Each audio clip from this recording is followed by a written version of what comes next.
the 9th of July 2020. They got me in shackles again today. They won the battle again today. I'm sitting here on the corner of my lot, and I have to accept the risk that I may get hit by a golf ball, or a golf ball may come into my yard eventually sometime today because of the location of that tee box. We are in one of the most western golf courses along I-10 in Arizona. We're in Buckeye. Maybe the only one west would be Copper Canyon, and that's north off I-10, maybe 20 miles, 25 miles, 15. But right here on I-10, this is the farthest, and it's a long course for the acreage that it uses. It has one of the smallest footprints of golf course owned land for the ratio of how much golf course they have. They have a long, narrow course here, and they've encouraged long shots here. And anytime you encourage a long shot, you have to have a longer bailout area. Well, because of the ratio of the amount of land or acreage, we'll say per length of the golf course, per a 7,500 length golf course, 7,500 yard golf course, hypothetical, you've got a limited amount of acreage. So you make up for that limited amount of acreage by moving the golf course right up to everybody's property line and making it open play. Open play right up to everybody's property line. So you're encouraging long shots, and the trouble with encouraging long shots lots of times are taken by people who have no business taking a long shot on a course like this. They were out in the country, and you had limitless area out of bounds where this guy could get up and rip anytime he wants. A 250-pound kid, all muscles, but has little experience hitting golf balls. Maybe it's the second or third day out. He's trying to keep up with the pack. Other people that his peer group, that if he's intimidated by him, he's trying to keep up with him, or they're just getting a kick out of how hard he hits the ball when he catches one. Well, that attitude and that style of golf is good out in the country where there's a lot of room. But when you put the white stakes on my property line, and then you encourage long shots, and you use this apron of dirt between me and the cart path down there as a bailout area because you wanted to add another 25 yards to the hole a few years back, I have to sit here accepting the risk that I can be hit by a golf ball. I have to accept that risk. I can't sit here peacefully. Right now it isn't busy, but if this were a beautiful day in February or March, gorgeous day, slight breeze, sunshine all day, maybe it rained for a few days, the air's clear, crystal clear, no dust. You're out here enjoying it. Well, you sell 200 or 250 rounds of golf. When you put that tee box right there, it's a guarantee. It's almost like a constant in math. It's almost a constant in math. Or like a roll, a dice, a set of dice. There are 12 numbers on the dice. There are 12 numbers on the dice. And if you roll those dice a million times, eventually every number is going to roll probably 35 to 1 over a long, long time. Every time a number rolls, well, For the 2 and the 12, that's 35 to 1. For 9 and 4, that's 2 to 1. For 7 and 9, it's 3 to 2. And I think 6 and 7, it's 5 to 6, 6 to 5. Okay?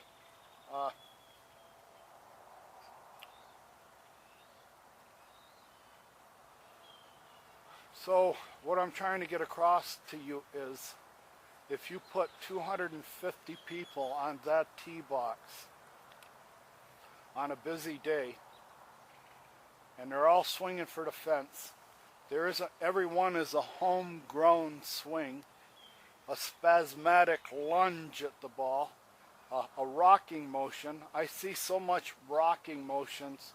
They start their swing and they pull back and they end up on their back leg. They completely pull everything out and rock back onto their back leg. Okay, and they throw their club at the ball spastically. They're all disconnected at the top.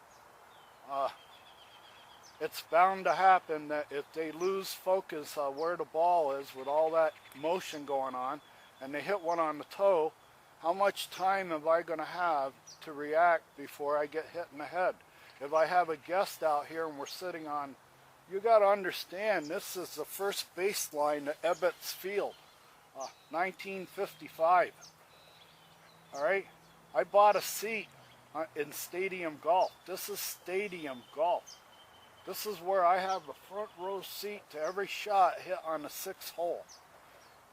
Right? I have a right to sit out here. I have a right to have a camera out here and record it.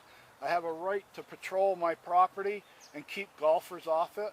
The golfer has no right to walk onto my property.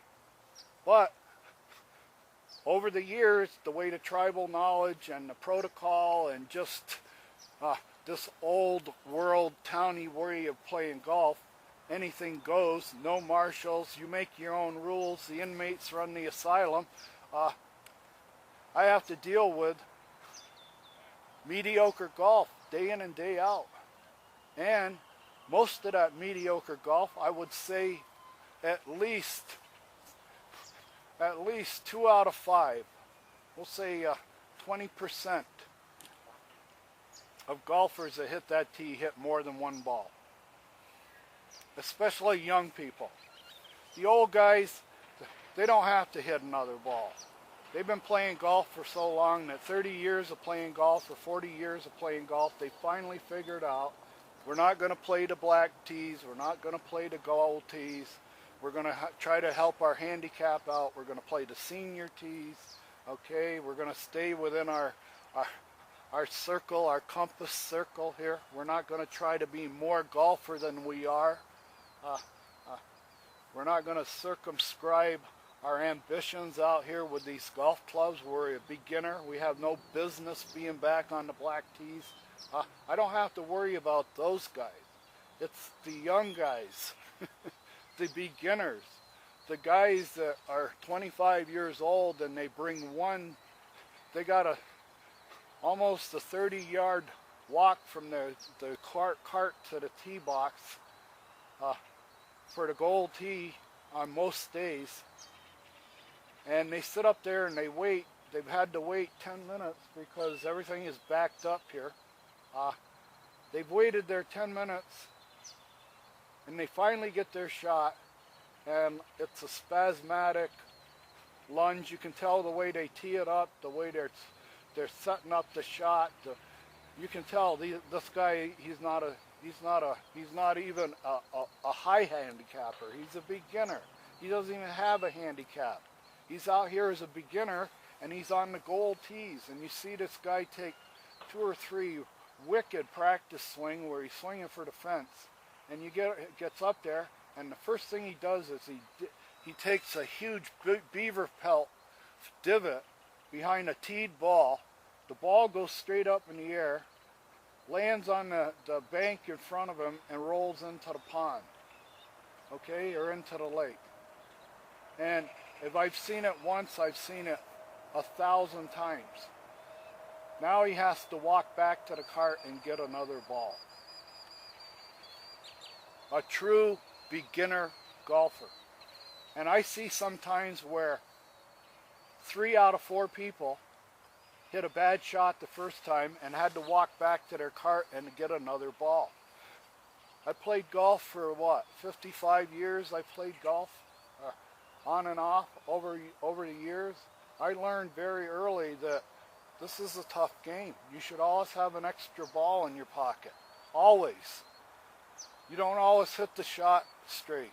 Now I don't know how they ever made it to the 6th hole with playing the way they were, but you can see a guy, he goes back to this thing and then he picks up his brand new carton of sleeve of box of balls and he takes out another one.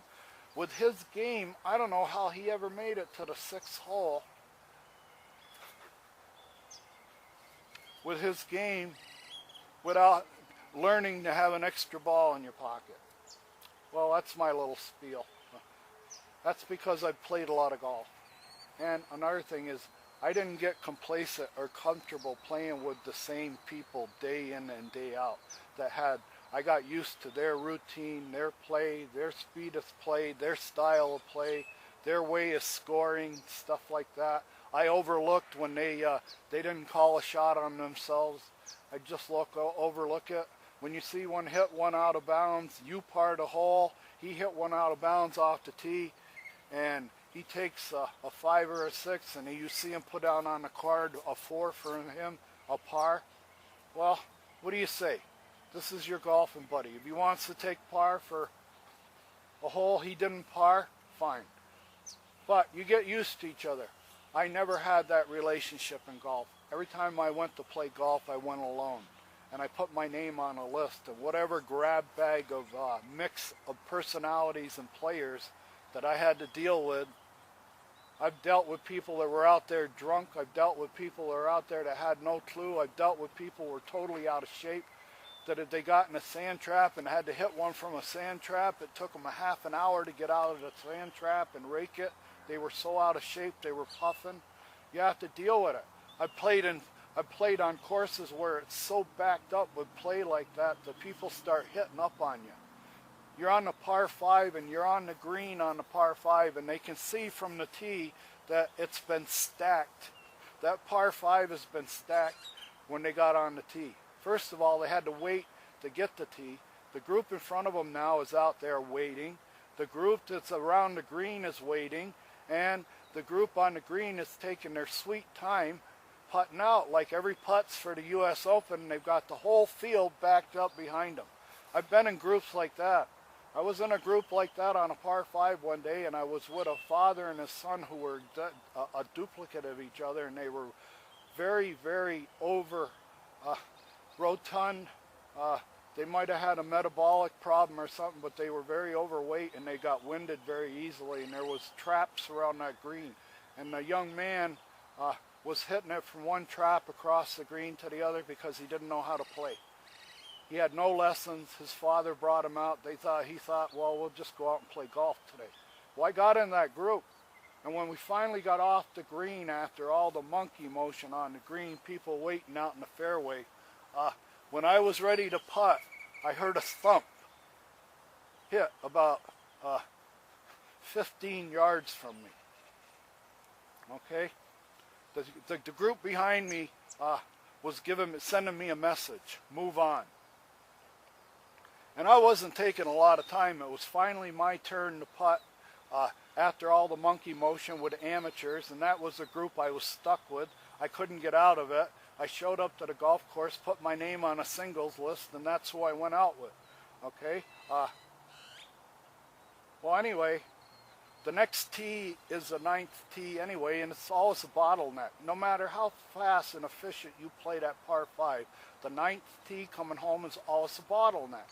There's always 2 or 3 groups because the 9th hole was a bear. Okay? It was a dogleg right, and it's just that they oversold the course. Well, anyway, I putted the ball and I went and I picked up this ball that landed, and that guy was out in the fairway looking at me from about 155 yards out, staring me down. So I picked up the ball and I threw it in a creek that ran along the hole. I picked it up, I showed it to him, I threw it in the hole, and I walked to the next tee. Now, when he finished the hole, we were bottlenecked at the next tee, and I was standing there waiting for him to say something. And he didn't. All right? This is what I've been through in golf. This is what I've seen in golf. This is the wisdom and experience I have in golf. Now, my wisdom and experience in golf tells me that as a management group running this golf concession, you're doing everything you can to include me in your golf operation. I don't want to be part of your golf operation. I don't want to be a landing and recovery area for golf balls. All right? These videos are going to go eventually get on YouTube. They're eventually going to get on YouTube, and when they do,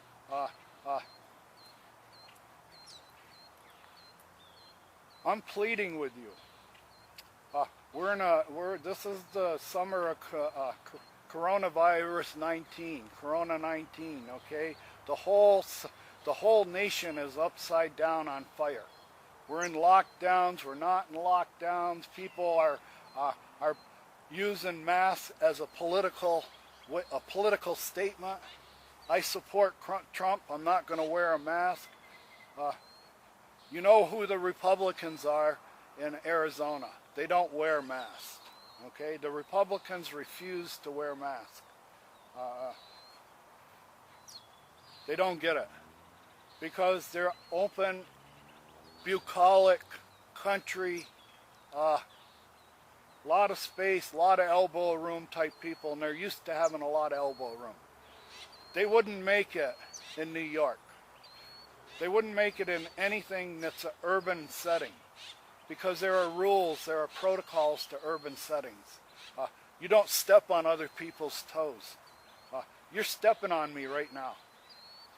You got me nailed to the cross right now today because eventually, if this was a day where you had 250 rounds, there would be about 350 balls hit. From there, by wild golfers, a lot of them, that 10%.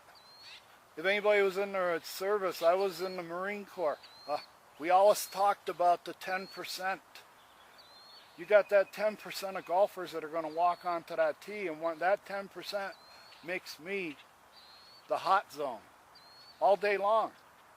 It's erudition and harassment fire, and what's so effective and psychologically effective about erudition and harassment fire, you can put that box there knowing that I'm going to get hit today, but then you got an out. You go, it was an accident.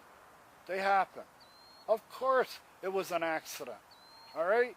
You're putting the 10% that have never touched the golf club, don't know anything about it. They're playing punching over their weight. They shouldn't even be back there.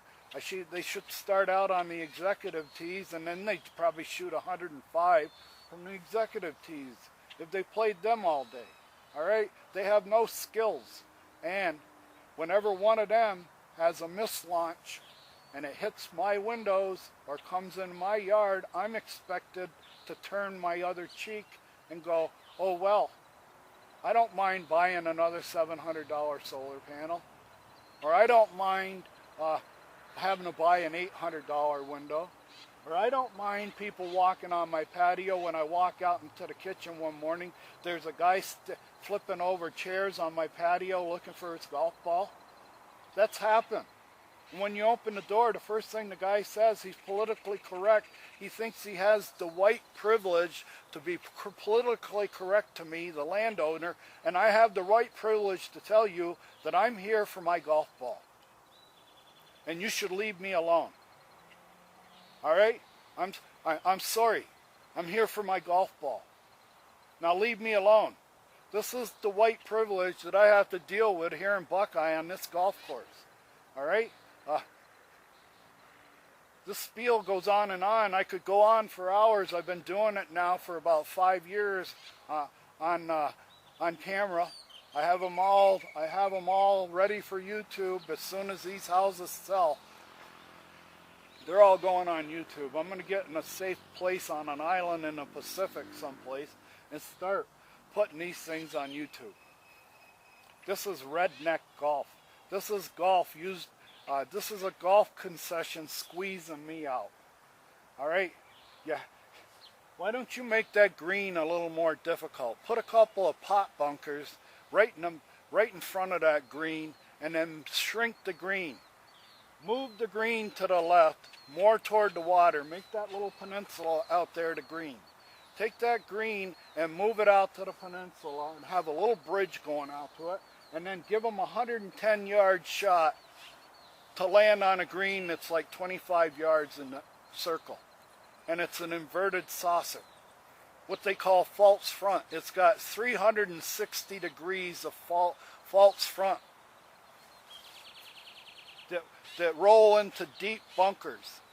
Now, give them a 100-yard shot to have them land on that. It'll be like landing on a carrier, okay? Make these guys do a carrier landing with a 9-iron or a pitching wedge.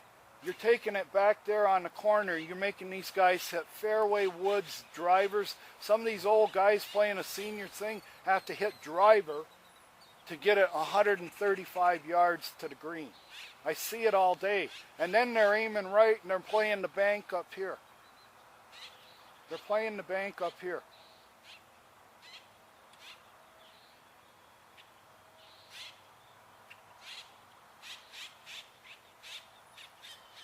You could make this golf course a jewel. You could have a string of jewels. Every hole would be a jewel of challenge on a short course. It'd be something like Coyote Lakes. What I like about Coyote Lakes is that the golf course is down below all the houses. They got it down below, and they've got it sort of, and this little stretch of land up here between me and the cart path, that should be all covered with flower beds, like La Costa. I'll tell you that story someday. The Tournament of Champions was held at La Costa in the spring of 1971.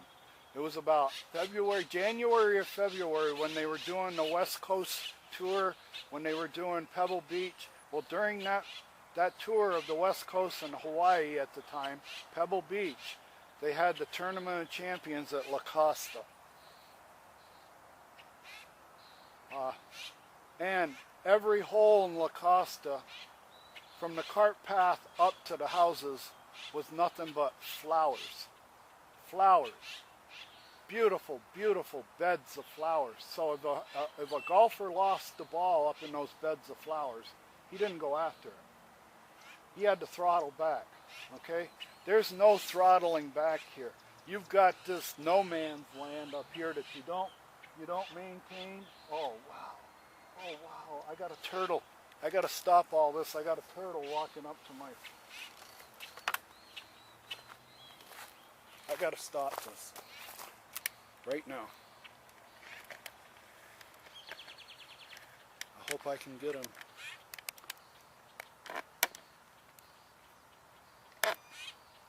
There he is. There he is. There he is. That turtle walked up here from the lake. That turtle is up here snooping around from the lake. The kids love it when they come. They love to sit out here and look for turtles. That's another thing why I'm so concerned. The kids like to sit in these Adirondack chairs with binoculars and looking for turtles in the lake. And I have to be like an old mother hen. Every time they come out here to do anything in the backyard, I have to be like an old mother hen. Because I'm very much aware that they could get hit. I'm very much aware that they could get hit by a golf ball at any time. All some young Jethro, I call them Jethros, Rambos, whatever you want, Marauders, Vikings, cattle drive, cowpokes, whatever you want to call it. They're trying to manage a ball over 18 holes. And they have no clue how to manage that ball over 18 holes most efficiently. And they don't really care. After a while, by the fourth hole, they've thrown the scorecard away. They know they're not even going to break 100 with the first 4 holes, so they throw the scorecard away, and now it's just for oohs and ahs. Let's see if I can go back on a 170-yard tee and see if I can get a hole in one back there. I'm going to take 1,000,000 to 1 shot that I've got the game to do that. Well, I got no problem with that logic. In fact, I played that way probably all my life. They asked Mickey Mantle once, they said, when you went to the plate, were you ever trying to just get a hit? And he says, absolutely not. Every time I went up there, I was looking to hit a home run. Every time. Okay? And that's what we have here. We have home run hitters. And I don't mind to have that attitude. I had it the whole time I played.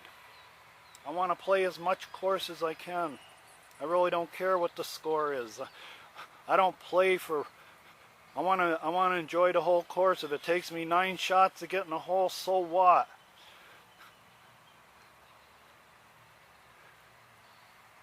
Look at, boy, this guy, he had quite a walk, or she did. I don't know why she's up here. Look at that. She's going to go for those plants. Well, the first time I ever saw... well, I've seen them on my patio. They come up to my patio. I've come out of the house, and the patio is 40 feet away from the plants, and we're well above the lake up here. But she's taking her time, and like I said, the kids love it. The kids love it. That's why I'm trying to get across to anybody as civil authorities here. This isn't fair that I have to put up with golf balls or potential golf balls. The dice are going to roll. The numbers are going to come up. The 10% that you put on this golf course every day eventually are going to put golf balls in my yard. All right? If it's a young kid, a Rambo, who's swinging for the fence, and he hits it solid off the toe, I mean, he crushed the ball, but it came off the toe. It's a dead block right, a worm burner. All right? If a kid's sitting out here with binoculars innocently looking for turtles that are sunbathing out on the shore of the lake, they're going to get cold-cocked. All right? I could come out of my kitchen and see a kid here laying here with their head half taken off because the golf course thought it was a good idea to keep putting me within range of their 10% of golfers. Why should I have to deal? You know the 10% of your golfers are goofballs. They don't belong hitting the shots. More even. And then when they're hitting multiple shots, they've one right after another. They didn't take any time to set up the first shot, and they take even less time to set up the second shot. Is just a desperation shot. Well, I've lost her. She got into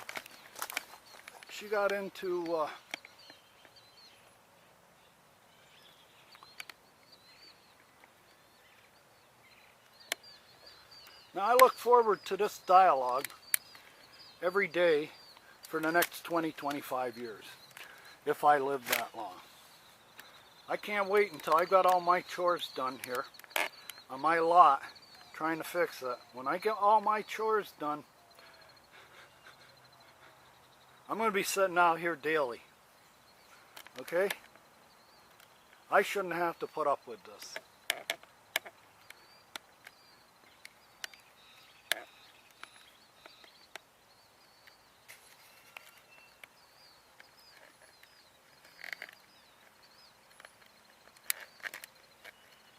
Now, if this guy takes like a young man's swing, a really hard young man's swing, and he loses sight of the sweet spot, or he misses the sweet spot, how much reaction time do I have over 40 yards, 45 yards? How much time am I going to have to react? How much time would a child have to react?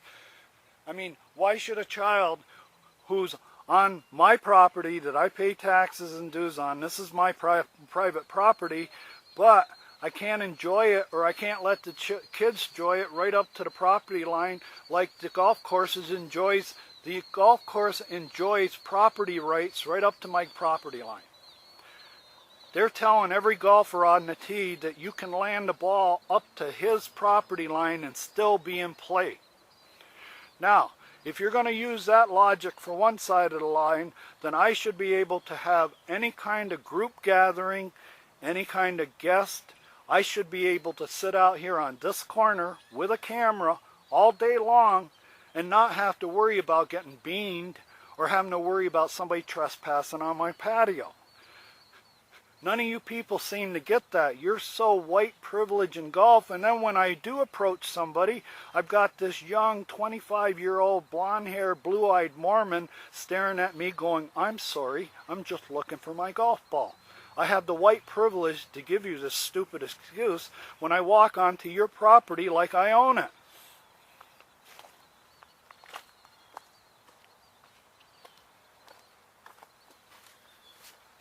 I used to do telephone pitches in Seattle.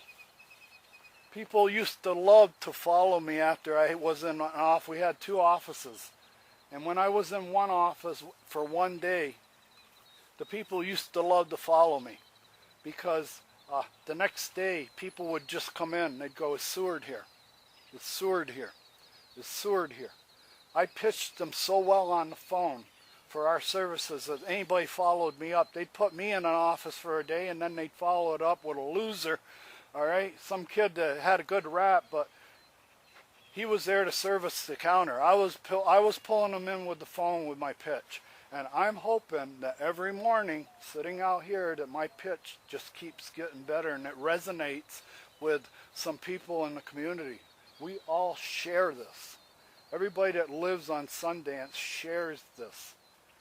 I mean, this is probably one of the worst holes in the valley. It's probably one of the most dangerous holes in the valley.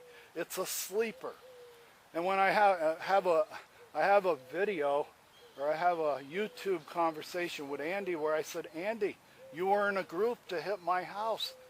And I've tried to tell him that this happens every day. It happens every day in and day out because of that location. And he listened, and he was very polite, and he was very generous with his time, and he wasn't rude to me.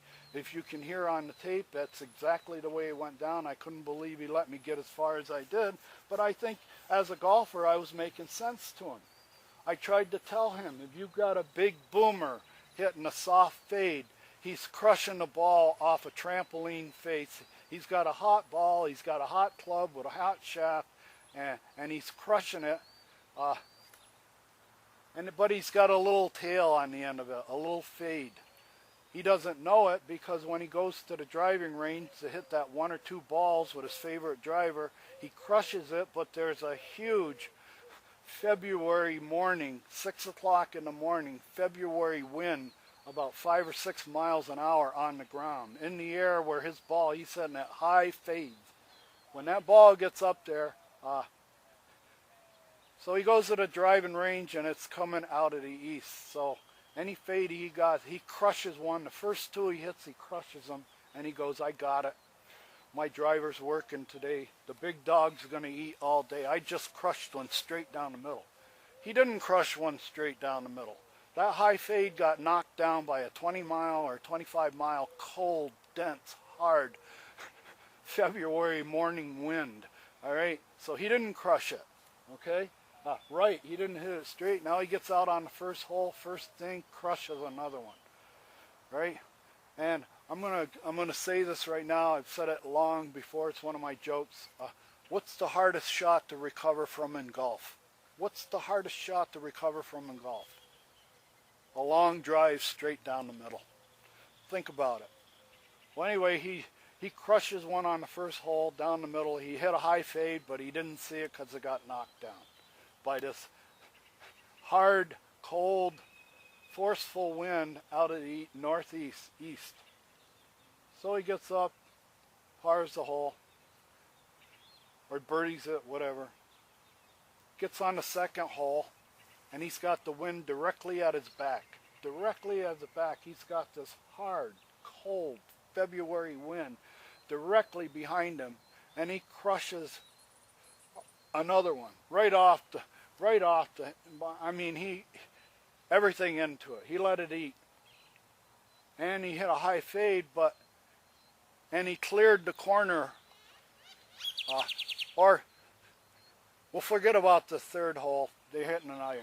You can't really hurt anybody at the iron. But we get on the fourth hole. All right, we're on, well, the second hole. Second hole, he's got the wind behind him. He crushes one. He makes it over to Barranca. He actually makes it from the gold tees over to Barranca, over to Dead Man's area. He's on the green side. And he's tickled. And he goes, man, that thing landed over on the right a little bit, but I'm in bounds, and I crushed another one and kept it in. Man, I'm going to hit this driver all day. Then he gets on number 3. He's got an iron. He can't get in much trouble there. An iron, you're putting a lot of backspin. If he hits an iron good with a lot of backspin, the ball will probably, like a gyro, track straight. Not a big deal. And he kept it down under the wind. But then he gets on number 4. Time to let the big dog eat. Again, a dead wind following him. Dead behind his back. And he's feeling good. He crushes another one. And it stayed up for so long. He hit it so high with so much fade that following wind pushed it past the corner and past the traps on number 4, the par 5. This guy is so into this driver right now. He's kissing it after every shot before he puts it back in the bag. Okay? And then he gets up to number 5. And this is the scenario that took a window out of my house one morning. Exactly with those same conditions. A hard, cold wind out of the east. And a young Jethro who's crushing his driver all day. He's hitting a high, soft fade all day, but he doesn't see it, doesn't realize it, doesn't have enough skill, hasn't had enough lessons, hasn't done enough study in golf. All he knows that for some reason today, every swing I make, it's going long and straight. He doesn't realize that the wind has helped him to get to the 5th hole. And this is what took out my window one day. This kid got up there, and crushed one. And because he had a high, soft fade, the wind got a hold of it. Finally, the wind was going the other way, and it turned that ball, and it leaped over the houses, landed on 233rd, took a big, huge bounce, and took out the window on the street side of my house. Nobody was here. The lady who was living in the house was standing at the kitchen sink doing dishes. She thought that there was a gunshot. She thought somebody shot the gun. Broke the window on the front side of the house. She immediately picked up the ball and brought it to me. I lived next door. She was living in my house. I had 2 houses. She was living in one. I was living in the other. She gave me that ball, and she was very upset. And I was upset, so I always keep my camera with me. And I took my camera out, took a picture of the window that had just been broke about a minute earlier. And then I came out here to this setting right here where this white stake is, the cart path, and I waited at the end of track day. And there was no one here. I had to wait 10 minutes for a group to finally show up on number 5. So the group that showed up on number 5 was the first group that came through. They broke my window. Who else could have broke it? And when they came through, I was waiting in the cart path with my ball, and not one of those white privilege, again I say, the white privilege, every one of those golfers had the white privilege of telling me we didn't break your window. How could we have broke your window? We were playing the 5th hole. You just saw us tee off on number 6. How could we have broke your window? We didn't break your window.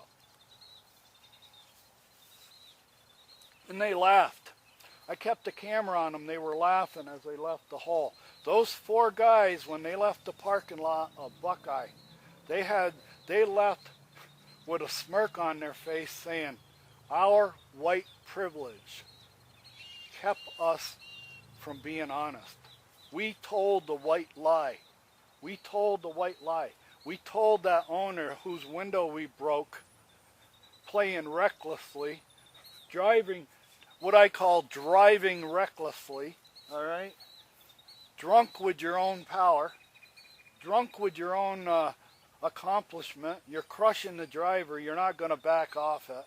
You're too stupid to realize that there's a huge left to right wind that you have to account for. You don't have enough experience playing the game because you're 22 years old. And I have to put up with this. And me, as a 70-some-year-old guy, I have to put up with now buying a $700 window. I have to buy a $700 window, and I got 4 white guys using their white privilege to come out here at this white bread golf course out here where they're taught you can walk on anybody's property you want. You're white and you're a golfer. You have the privilege to walk on anybody's patio. Just make sure you say you're sorry. You have the white privilege to tell that property owner, you have the white privilege, we're going to give you the privilege as long as you apologize and explain that the only reason you're there is to recover your golf ball, then you have the white privilege to walk on every patio out here. And that's what you're setting up with this tee box. You're setting me up with this constant human friction. This is human chafing. This is golf chafing. This is golf rash. Why should I have to put up with this day in and day out, always having to worry about who's going to walk onto my property next or who's going to break my window? And every time I see a group of young guys and they're up there swinging wildly and you can tell they're all beginners, every one of them is a beginner. And after they've put their first one in the lake, they have to make that long walk back to the cart where they pick up their box of balls and they take another a ball out of the box. They were too stupid to bring one with them up to the tee the first time. They were so arrogant and cocky that they knew they were going to hit that shot over the lake. Look at that, first one in the lake. Guy just hit one in the lake. He'll probably go back and get a ball. That's what I'm telling you. You got guys playing off those tees that have no business off the tees. If you go to any driving ranges have all kinds of apparatus. There's nets. There's nets everywhere. I mean, the property line or the street of houses is 100 yards away from the tee box, but they still put up a net 50 feet high to protect that line of houses. Where's my net here? How do I defend myself from a guy that's punching over his weight here? How do I stop him from getting up there and making a wild ass swing, misconnecting, missing the sweet spot, and bouncing golf balls off my windows, off my solar panels, and off my guest? Okay? This isn't right. It isn't fair. It isn't equity. All right? I'm a taxpayer and I'm a dues payer. I'm a member of the community. And it is my opinion the HOA is nothing but conciliatory to the golf course in every subject. Any subject you want to bring up, whether it's the danger of the tee, how much risk is being involved, how much risk memberships have to deal with certain tee boxes and certain conditions. Like you could have the safest house in the world until there's a wind from the south at 20 miles an hour in the afternoon. All of a sudden, you're it, all right? Because in the morning and everything else, you didn't have to worry about it because the wind was blowing the other way. It was blowing away from you. Now it's blowing toward you. And on those days when the wind blows really hard, this is a wholly different golf course. You can't play it as long as it plays on windy days. This becomes one of the most dangerous golf courses in the country to the people who live on it, the people that are members of the community who border the golf course, who are landing and recover. I'm out of bounds. I have to be out of bounds. There's no out of bounds between me, my property line, and the golf course out of bounds. The golf course didn't buy enough land to have their own out of bounds.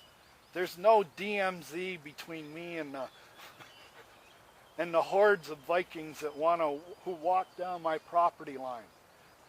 Right now, the golf course has it set up with these white stakes that anybody, any day, can walk down my property line with a camera running, a GoPro camera or a cell phone camera on video, walk down my property line or linger around my property line under the pretense of looking for a ball and record everything I have. Okay? I have absolutely no privacy. The golf course has got me in a fishbowl. By putting that tee there, every time somebody misses to the right, you've given them probable cause to come up here and x-ray me. All right? Meter my yard. Reconnoiter me. Check out what I have. Walk on my patio. And plus, people have no problem walking on the patio because for 15 years, nobody's ever said anything to them. This, 2/3 of the homes here in the summer, the people are gone. They're snowbirds.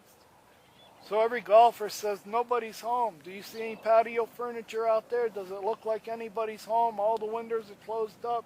What's the big deal? So what? I walk on his patio. I see 5 or 6 balls up there on his yard.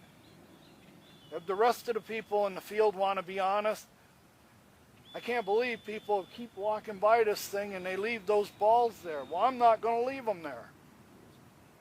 My feet can carry me there. I'm born and raised Buckeye. I'm 5 generations deep in Buckeye. I ain't got no problem walking on that guy's patio who's from out of town for my golf ball. I'm supporting a local business. I'm supporting a local cash register, and that cash register supports the mayor and the police department and the local charities. We're open for business. If you have a rash, that rash of having a broken $1,000 possibly a year, the only reason I'm not having for the last 5 years that I haven't got more and more problems, altercations, broken windows and stuff like that is because golf is dying. It's dead. It may go the way of cricket someday.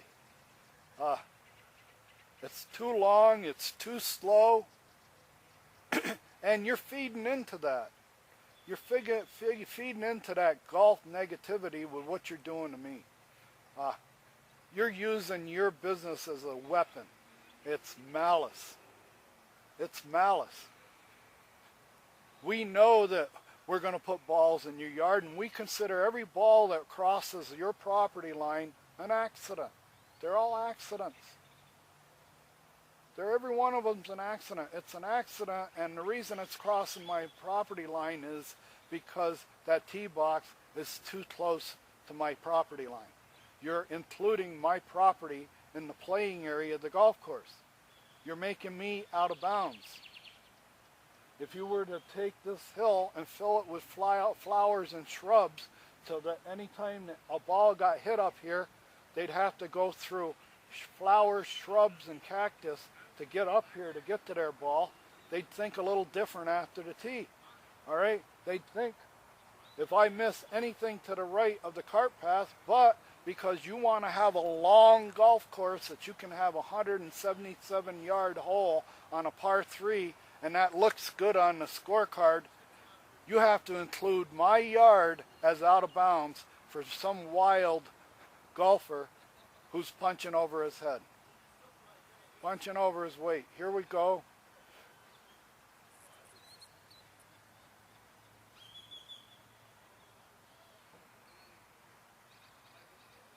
And I haven't played golf in about 5 years. I probably will never play again. Unless somebody buys me around, I'll tell you I'll never buy around. If somebody comps me around, I'll play. But I'll never buy around the golf ever again. I learned too much about the industry.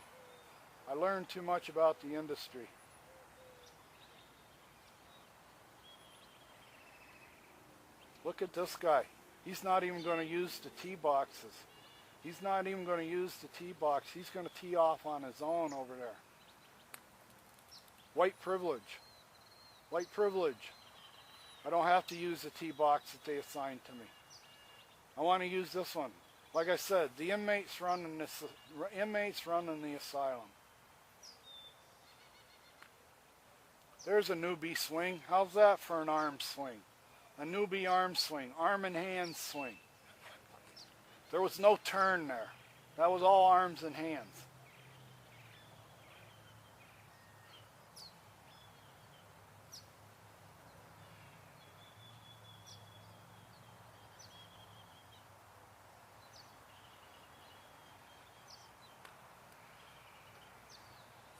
Kerplunk in the water. That's three balls hit so far by 4 golfers. 3 balls, 4 golfers.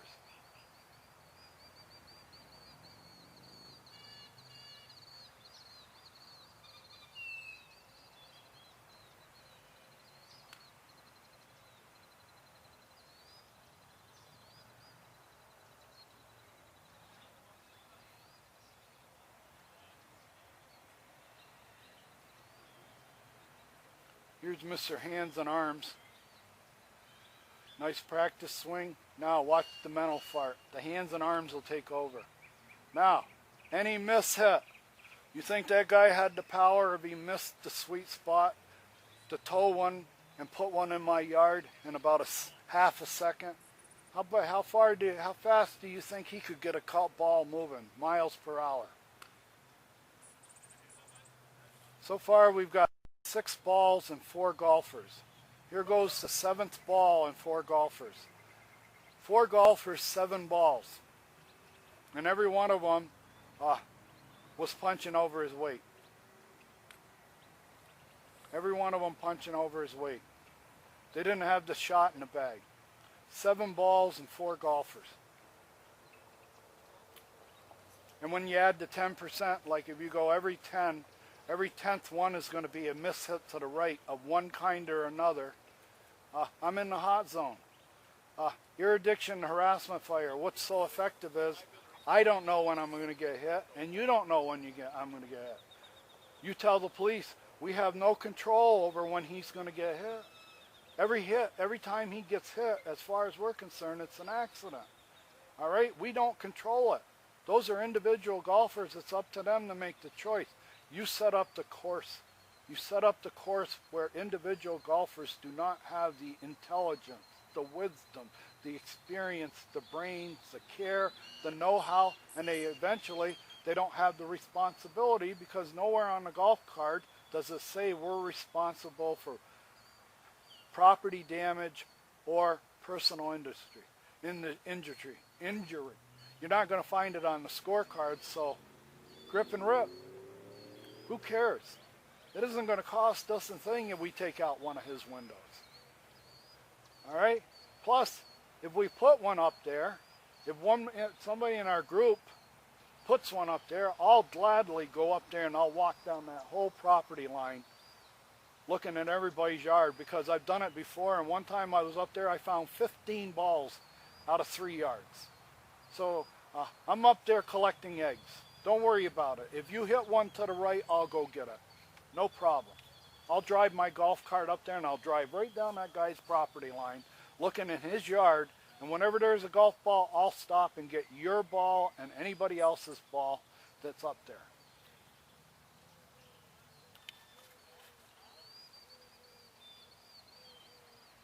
White privilege.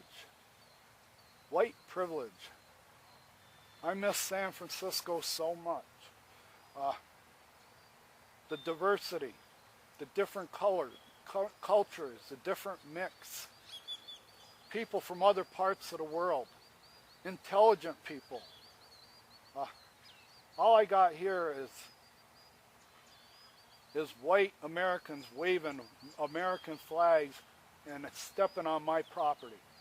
With the white privilege, as long as I tell you I'm looking for my golf ball, you don't have any property rights. You don't have any property. You don't have any privacy. You don't have any property rights, because I gave the clubhouse $25 about an hour and a half ago. Okay, and now I'm here. I hit one on your patio.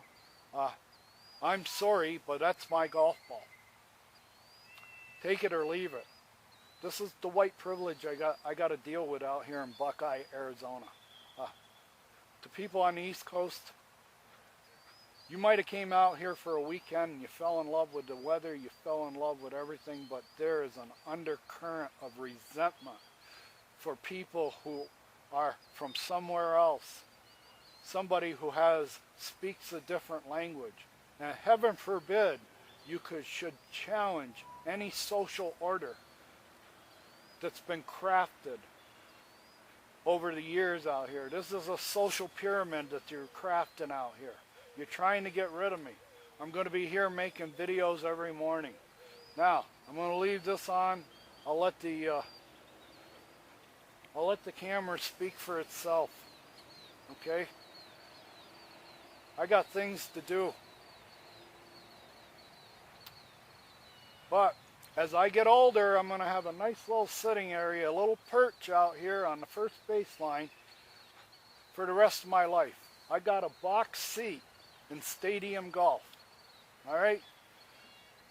This isn't baseball, it's golf, but it's stadium golf. And I've got a front row seat to it.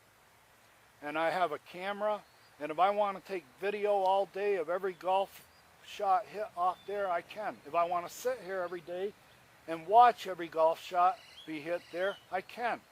All right? And if I see a golfer approaching my yard and he starts to challenge my yard, I'm going to let him know. And I'm also letting the golf course know, why should I have to put up with this? Why should I have to put up with this? Why don't you put something up here like terrace flower beds or something that are unnavigable?